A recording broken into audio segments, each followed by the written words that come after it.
अरे ये क्या, जगन्नाथ भगवान के गहने चोरी हो गए। सुबह होते ही मंदिर में हड़कंप मच चुका था। मंदिर के कैमरे तुरंत चेक किए गए, पूरी रात की रिकॉर्डिंग देखी गई, लेकिन हैरानी की बात ये थी कि किसी भी कैमरे में कोई आता हुआ या जाता हुआ नहीं दिखा। पुरी के उस पुराने मंदिर में एक बच्चा रहता था। कोई बाहर वाला देखे तो सोचे कि मंदिर में बच्चा कैसे रह सकता है, लेकिन जो लोग वहाँ रोज आते थे वो जानते थे कि ये बच्चा मंदिर का ही हिस्सा था। उसका कोई नाम कागजों में नहीं था, ना माँ थी, ना बाप, ना कोई पहचान। लोग उसे बस मुगु कहकर बुलाते थे। मुगु की उम्र कोई 8 या 9 साल रही होगी। फटे कपड़े, नंगे पैर और आंखों में एक अजीब सी शांति। वो मंदिर में ही सोता था, मंदिर में ही भूखा रहता था और मंदिर में ही हंस लेता था। जब कोई उससे पूछता कि तेरा घर कहाँ है, तो वो बिना सोचे सीधा भगवान जगन्नाथ की मूर्ति की तरफ देखता और कहता, यही जहाँ जगन्नाथ जी रहते हैं। लोग इसे बच्चों की मासूमियत समझते थे, लेकिन मुगु मजाक नहीं कर रहा होता था। मुगु भगवान जगन्नाथ को भगवान नहीं मानता था, वो उन्हें अपना सबसे अच्छा दोस्त मानता था। हर सुबह वो मूर्ति के सामने बैठकर बोलता, आज देर हो गई दोस्त, पुजारी अंकल ने झाड़ू नहीं दी। कभी शिकायत करता कल तुमने सपना क्यों नहीं भेजा? और कभी रूठ जाता, अगर आज खिचड़ी नहीं मिली ना तो मैं बात नहीं करूंगा। अजीब बात ये थी कि मुगु की बातें कभी खाली नहीं जाती थी। एक दिन दोपहर की आरती के बाद मंदिर में एक औरत आई। उसके कपड़े फटे थे, आंखें सूजी हुई थीं और आवाज कांप रही थी। वो भगवान के सामने गिर पड़ी और रोते हुए बोली, मेरे बच्चे को बचा लो। कहाँ? वो अस्पताल में है, डॉक्टर कह रहे हैं बिना पैसों के इलाज नहीं होगा। मंदिर में लोग खड़े थे। कोई बोला, भगवान पर छोड़ दो, जो होगा अच्छा होगा। लेकिन कोई आगे नहीं बढ़ा। मुगु सब देख रहा था। वो धीरे से उस औरत के पास गया और पूछा, आंटी आपका बच्चा कितना छोटा है? औरत ने रोते हुए कहा, तेरे जितना। मुगु चुप हो गया। उस रात जब मंदिर बंद हो गया और सब लोग चले गए, मुगु अकेला भगवान के सामने बैठा रहा। बहुत देर तक वो कुछ नहीं बोला, फिर धीरे से पूछा, दोस्त, वो बच्चा मर जाएगा क्या? मूर्ति चुप थी। मुगु की आंखें भर आईं। उसने कहा, अगर उसके पास माँ है तो उसे क्यों ले जाओगे? उसी पल मुगु को ऐसा लगा जैसे किसी ने बहुत पास से कहा हो, मेरी मोतियों की माला ले जाओ। मुगु घबरा गया। उसने मूर्ति की तरफ देखा और सच? बोला, आप नाराज नहीं आप होगे? नाराज नहीं होगे? कोई जवाब नहीं आया, लेकिन मुगु की नजर माला पर टिक गई। अगली सुबह मंदिर में हड़कंप मच गया। पुजारी चिल्लाने लगे, अरे ये क्या, भगवान की मोतियों की माला गायब है। मंदिर के कैमरे चेक किए गए, पूरी रात की रिकॉर्डिंग देखी गई, लेकिन ना कोई आता दिखा ना कोई जाता। तभी एक आदमी बोला, कल रात मैंने उसी बच्चे को मंदिर में घूमते देखा था। सबकी नजर एक साथ मुगु पर चली गई। मुगु कुछ नहीं बोला, उसकी मुट्ठी कांप रही थी। उसी समय मंदिर के बाहर वही औरत खुशी से रो रही थी। वो सबको बता रही थी कि किसी ने भगवान की माला बेचकर उसके बच्चे का ऑपरेशन करवा दिया। मंदिर के अंदर लोग भगवान को देख रहे थे और मंदिर के बीच में एक बच्चा चुपचाप खड़ा था। एक पुजारी ने परेशान होकर कहा, अगर कोई इंसान आया होता तो कैमरे में जरूर दिखता। दूसरे पुजारी ने धीरे से कहा, ऐसा तो तभी हो सकता है जब कोई आया ही ना हो। लोगों में खुसुर पुसुर बढ़ने लगी और हर कोई एक दूसरे की तरफ शक से देखने लगा। उसी भीड़ में एक आदमी ने अचानक कहा, रात को मैंने मुगु को मंदिर में घूमते देखा था। ये बात सुनते ही सबकी नजर एक साथ मुगु पर चली गई। मुगु उस समय मंदिर के एक कोने में खड़ा था और उसे समझ नहीं आ रहा था कि सब लोग उसे ऐसे क्यों देख रहे हैं। एक आदमी ने सख्त आवाज में पूछा, तू रात को मंदिर में क्या कर रहा था?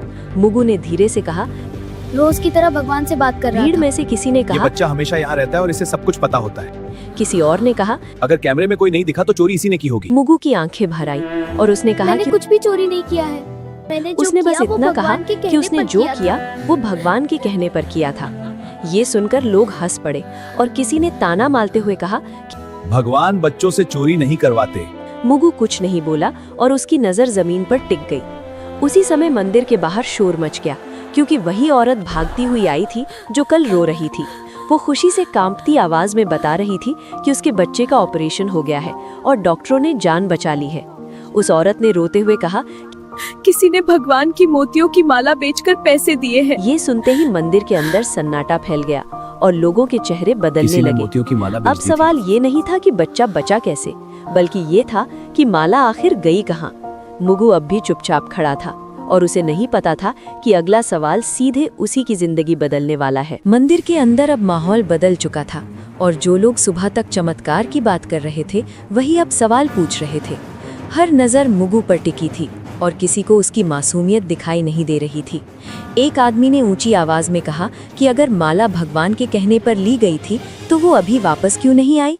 मुगु ने घबराई हुई आवाज में कहा, मुझसे कहा गया था कि वो माला उस माँ को दे आओ ताकि उसका बच्चा बच सके।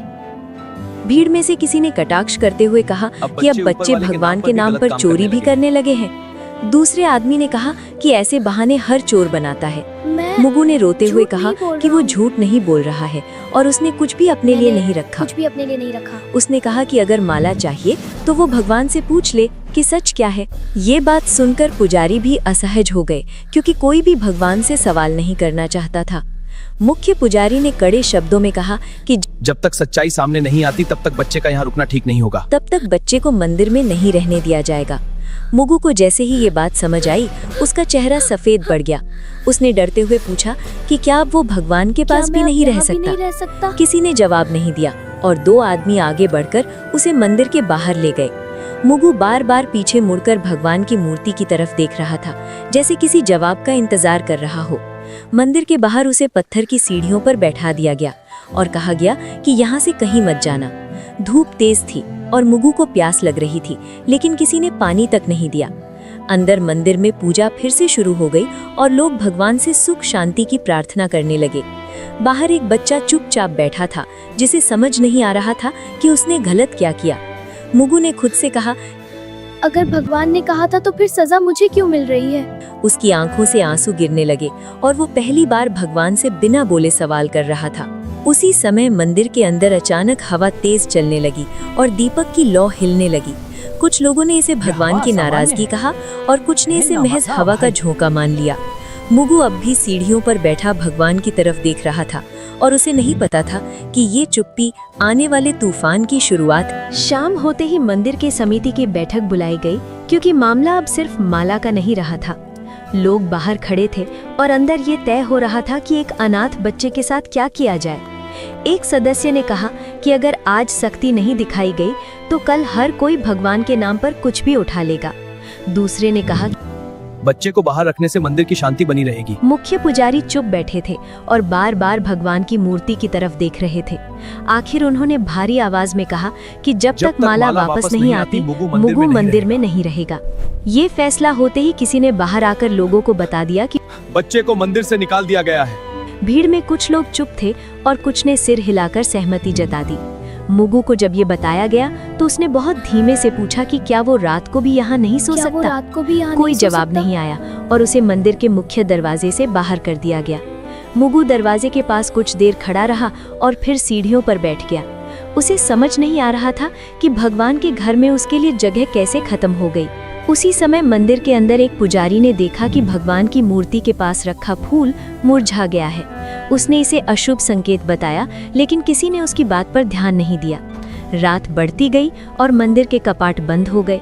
मुगु बाहर ही बैठा रहा और ठंडी हवा में सिकुड़ता गया। उसने खुद से कहा कि शायद भगवान उसे आज रात जवाब देंगे, लेकिन बहुत देर तक कुछ नहीं हुआ और सिर्फ घंटियों की दूर की आवाज सुनाई देती रही। उसी रात शहर में एक अजीब सी खबर फैलने लगी कि अस्पताल में उस बच्चे की हालत अचानक बहुत सुधर गई है। डॉक्टर कह रहे थे कि इलाज उम्मीद से कहीं ज्यादा असरदार रहा। लोगों ने इसे भगवान की कृपा कहा और कुछ ने मंदिर में फिर से दान देने की बात की। किसी ने ये नहीं पूछा कि उस कृपा की कीमत किसने चुकाई। मुगु को इस खबर की कोई जानकारी नहीं थी और वो बाहर बैठे बैठे सो गया। उसके चेहरे पर डर नहीं था बल्कि थकान थी, जैसे उसने बहुत भारी बोझ उठा लिया हो। आधी रात के बाद मंदिर के अंदर अचानक दीपक अपने आप तेज हो गया। कुछ पुजारी घबरा गए और बोले कि भगवान कुछ कहना चाहते हैं, लेकिन बाहर मंदिर की सीढ़ियों पर एक बच्चा बेसुध पड़ा था और कोई उसे देखने नहीं आया। मुगु की सांसें हल्की थी और उसे नहीं पता था कि अगली सुबह उसके लिए सबसे कठिन होने वाली है। सुबह होते ही मंदिर के बाहर लोगों की भीड़ फिर जमा होने लगी, क्योंकि रात की घटनाओं ने सबको बेचैन कर दिया था। कुछ लोग कह रहे थे कि भगवान ने संकेत दिए हैं और कुछ लोग अब भी यही मान रहे थे कि बच्चा झूठ बोल रहा है। उसी बीच एक पुजारी ने ध्यान दिया कि भगवान की मूर्ति के पास रखी दूसरी माला की एक मोची ढीली हो गई है। उसने पास खड़े पुजारी से कहा कि अगर कोई चोर होता तो बाकी गहनों को भी हाथ लगाता। ये बात धीरे धीरे भीड़ तक पहुंची और पहली बार लोगों को लगा कि कहानी वैसी नहीं है जैसी दिखाई जा रही थी। एक आदमी ने कहा कि अगर बच्चा चोर होता तो वो मंदिर छोड़कर भाग जाता। लोगों की नजर बाहर सीढ़ियों पर पड़ी जहां मुगु बेसुध पड़ा था। उसका चेहरा पीला था और उसकी आंखें आधी खुली थीं। एक औरत ने घबराकर कहा कि बच्चे को उठाओ और पानी दो। जब उसे छुआ गया तो सब समझ गए कि मुगु को तेज बुखार है। मुगु ने बहुत धीमी आवाज में कहा कि उसने गलत कुछ नहीं किया है। उसने बस इतना कहा कि भगवान ने कहा था कि किसी की जान बचाना सबसे जरूरी है। ये सुनकर कुछ लोग चुप हो गए और कुछ की आंखें झुक गईं।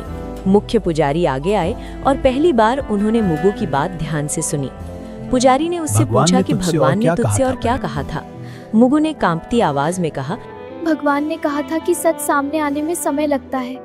उसी समय अस्पताल से एक आदमी मंदिर पहुंचा जिस बच्चे और का उसने ऑपरेशन बताया हुआ था, कि उसकी जिस हालत अब बच्चे पूरी का तरह ऑपरेशन ठीक है। हुआ था उसकी हालत अब पूरी तरह ठीक ऑपरेशन है। के पैसे उसने अचानक ये मिल भी गए कहा थे, कि ऑपरेशन इसलिए के डॉक्टरों ने पैसे बिना देर अचानक किए इलाज मिलने शुरू से कर दिया। डॉक्टरों ने तुरंत इलाज शुरू कर दिया था।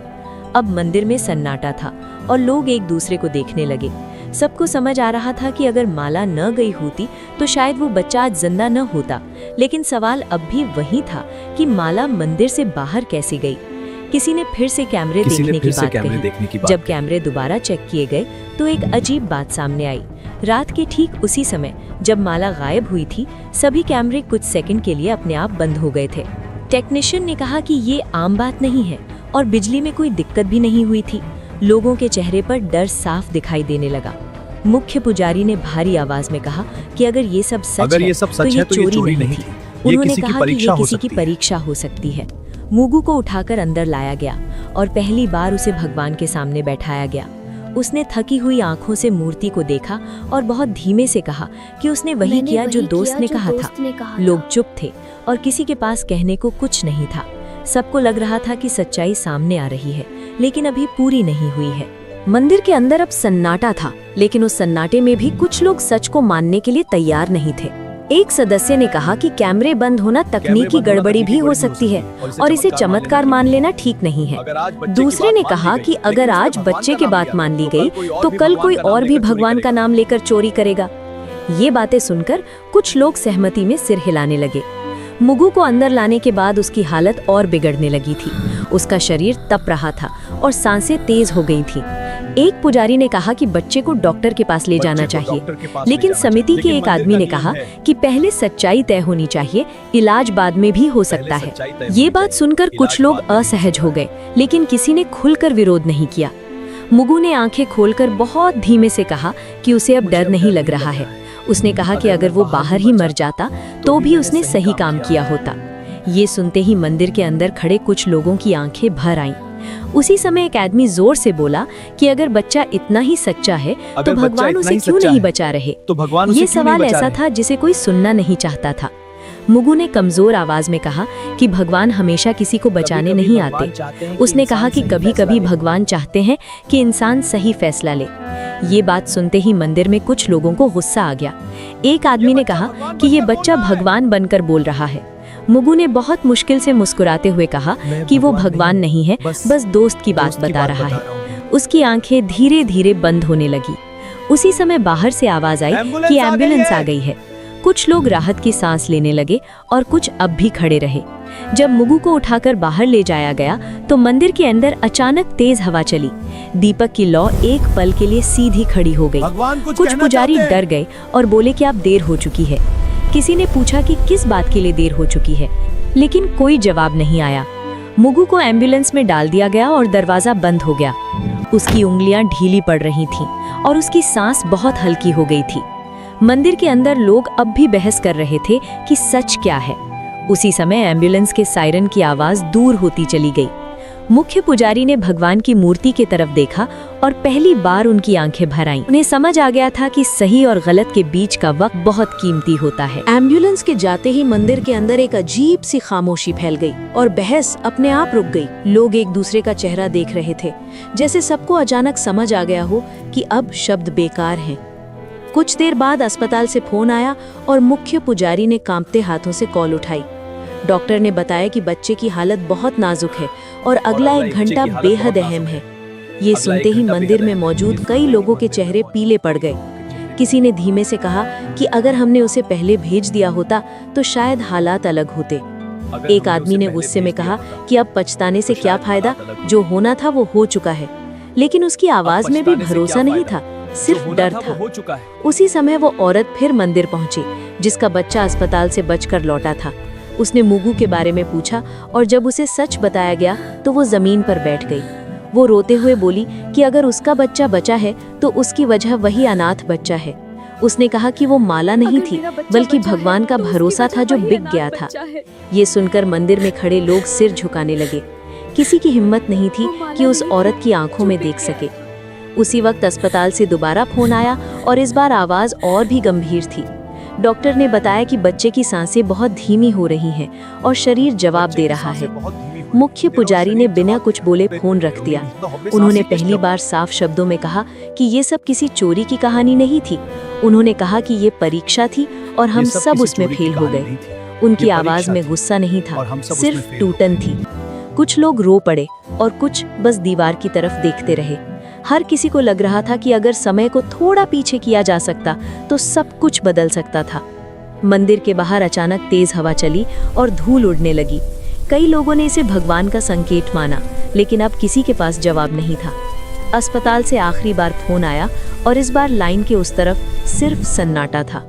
कुछ सेकंड बाद डॉक्टर ने कहा कि उन्होंने पूरी कोशिश की, लेकिन बच्चा नहीं बच पाया।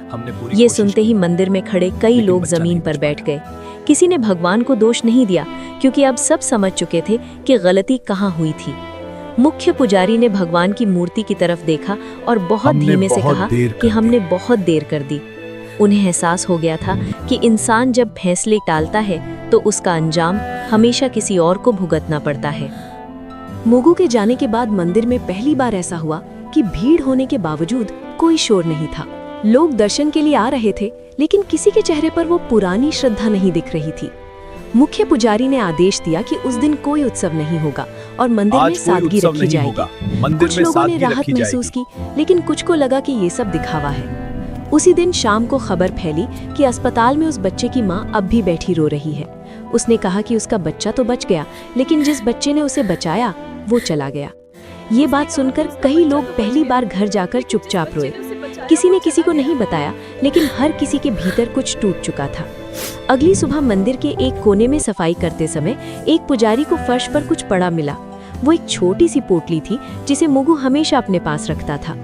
पोटली खोली गई तो उसमें कोई पैसा नहीं था, कोई खिलौना नहीं था। उसमें बस एक पुरानी रुई की माला थी और एक कागज का टुकड़ा। कागज पर मुगु की टूटी फूटी लिखावट में लिखा था कि अगर भगवान की माला वापस आ जाए तो किसी को सजा मत देना। उसने ये भी लिखा था कि दोस्त ने कहा है कि सही काम का इनाम हमेशा जिंदा रहना नहीं होता। ये पढ़ते ही मुख्य पुजारी की आंखें भर आईं और उन्होंने कागज चुपचाप मोड़ लिया। उन्होंने किसी को वो पंक्तियां जोर से नहीं पढ़कर सुनाई। उसी समय एक और अजीब बात हुई जिसे सबने महसूस किया, लेकिन कोई बोल नहीं पाया। भगवान की मूर्ति के गले में अगली सुबह मोतियों की वही माला वापस दिखने लगी। कैमरे फिर चेक किए गए, लेकिन इस बार भी कुछ नहीं दिखा। ना कोई आता दिखा, ना कोई जाता, बस माला अपनी जगह पर थी। कुछ लोगों ने इसे भगवान की लीला कहा और कुछ ने इसे अपनी गलती मान लिया, लेकिन इस बार किसी ने ताली नहीं बजाई और किसी ने जयकारा नहीं लगाया। मुख्य पुजारी ने धीरे से कहा कि ये माला वापस नहीं आई है, बल्कि हमें वापस मिली है। उनकी आवाज में आदेश नहीं था, सिर्फ स्वीकार था। उसी दिन मंदिर के बाहर एक छोटा सा दिया जलाया गया, बिना किसी घोषणा के। लोग आते गए और चुपचाप दिए के सामने सिर झुकाते गए। कोई नहीं जानता था कि ये दिया किसके लिए है, लेकिन सब समझ रहे थे। मुगु का नाम किसी ने नहीं लिया, लेकिन उसकी कमी हर किसी को महसूस हो रही थी। शाम ढलते ही मंदिर के बाहर एक बच्चा आकर सीढ़ियों पर बैठ गया। वो मुगु जैसा नहीं दिखता था, लेकिन उसकी आंखों में वही इंतजार था। एक आदमी ने उसे देखा और कुछ देर तक खड़ा रहा। उसके मन में पहली बार ये सवाल उठा कि क्या वो आगे बढ़ेगा या फिर देर कर देगा। अगली सुबह मंदिर हमेशा की तरह खुला, लेकिन माहौल पहले जैसा नहीं था। लोग दर्शन के लिए आए, सिर झुकाया और बिना ज्यादा रुके बाहर निकल गए। मुगु की बात अब कोई जोर से नहीं करता था, लेकिन हर कोई उसके बारे में सोच रहा था। मुख्य पुजारी ने उस दिन बहुत कम शब्दों में पूजा करवाई। उन्होंने भगवान से कुछ मांगा नहीं, बस चुपचाप हाथ जोड़कर खड़े रहे। मंदिर के बाहर वही आदमी उस बच्चे को लेकर फिर आया। इस बार बच्चे ने डर के बिना सीढ़ियों पर कदम रखा। किसी ने टोका नहीं, किसी ने सवाल नहीं किया। जैसे सब समझ गए हों कि कुछ सवालों का जवाब नियम नहीं होते। उस बच्चे को खाना दिया गया, पानी दिया गया और एक कोने में बैठा दिया गया। वो बार बार भगवान की मूर्ति की तरफ देख रहा था। उसने आदमी से पूछा कि क्या मुझसे भगवान उससे नाराज नाराज होंगे। आदमी ने कहा कि भगवान कभी बच्चों से नाराज नहीं भगवान होते, कभी बच्चों से इंसानों नाराज से नहीं होते हैं। इंसानों से ये सुनकर बच्चा हल्का सा मुस्कुराया, ठीक वैसे ही जैसे कभी मुगु मुस्कुराया करता था। शाम को मुख्य पुजारी बाहर आए और पहली बार लोगों से बोले। उन्होंने कहा कि भगवान ने किसी से माला वापस नहीं मंगवाई थी, बल्कि हमें हमारी इंसानियत याद दिलाई थी। उन्होंने कहा कि भगवान की सबसे बड़ी पूजा समय पर लिया गया सही फैसला होता है। भीड़ में खड़े कई लोगों की आंखें भर आईं। मंदिर के बाहर जल रहा दिया अब भी जल रहा था, लेकिन अब वो किसी की मौत की याद में नहीं, बल्कि एक जिम्मेदारी की तरह जल रहा था। वही औरत जिसका बच्चा बच गया था मंदिर आई। उसने उस बच्चे के सिर पर हाथ रखा और कहा कि कुछ कर्ज कभी उतरते नहीं हैं। बच्चे ने उसका हाथ पकड़ लिया। उसे शायद पहली बार लगा कि वो अकेला नहीं है। मंदिर की सीढ़ियों पर खड़े होकर आदमी ने आखिरी बार अंदर देखा। उसे लगा जैसे भगवान चुप नहीं है, बस देख रहे हैं।